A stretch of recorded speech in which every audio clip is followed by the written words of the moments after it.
Hello, this is Joel Erickson and Brandon Marcello. We're trying to get this video in before the rain comes. I can smell it. At least that's what James Spann said was coming. But we're that's a shout out right there. But we're we're gonna take a look at how Auburn bounces back from a game like that. First time they've really been beaten up in a game since in the Malzahn era.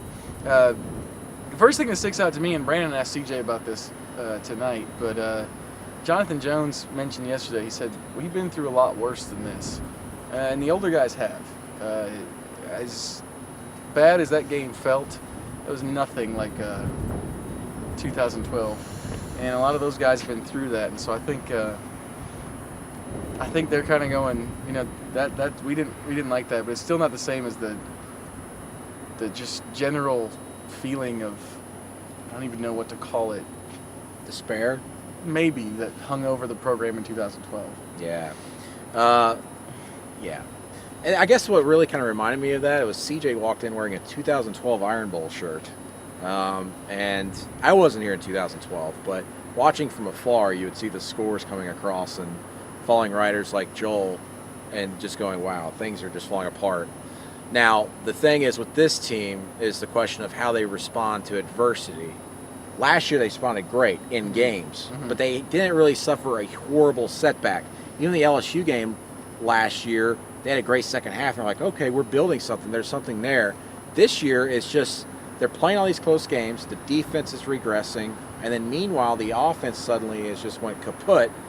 This is really the first big test emotionally and also maybe physically coming off this big stretch for a Gus Malzahn team in his tenure here, which has only been these 2 seasons. How will they respond? Do they, I want to say, revert to what happened in 2012? But a lot of those guys went through that in 2012. Do they fall into that old habit, that old feeling, or do they fall into the feeling of last season? Or you know what? We still maybe have something to play for, and right now what they're playing for is maybe just to be spoiler, beat Alabama, spark things for next year, and then maybe get to a better bowl game. Yeah, it's always really hard for me to figure out what players' motivations are and effort. And apologies to some of you who ask me questions about motivation and effort on Twitter. I know I never give you a good answer, but I really can't tell. It's hard to tell those things in the press box. You kind of have to be on the team or have somebody on the team tell you. I don't. No one, put it this way, no one's saying the kind of stuff that they were saying in 2012. Yeah. And it's people are publicly questioning others on the team and things. Brandon saw it on a T-shirt, but there have been other members of the media, I think, who brought that year up, and you know it's just a different feeling. This is still a team that's 7-3 and ranked 16th in the country and has 2 very, very good wins on its resume. Yeah.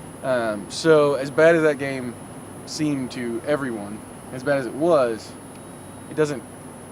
You can't start lumping things together like that. Yeah, and as a fan, I'm sure that's not exactly what you want to hear because the expectations are super high coming this year. That's the hardest part. That's the biggest thing I think. What really sticks out to me is the expectations were high. Auburn made the expectations high. They said over and over again they wanted to get back those 13 seconds. They wanted the national title, and they didn't get it. That to me is the real crux of the situation. How do you deal with the disappointment of expecting a season to be huge and it not turning out the way you thought it was going to? Yeah, no national championship, no playoff, no SEC championship for Auburn, but they can knock Alabama out of the SEC championship picture, possibly, if they can beat them in a couple of weeks. But it's going to be very, very tough. Anyway, much more coverage on, well, that, but the game that's going to be played this weekend coming up at AL.com.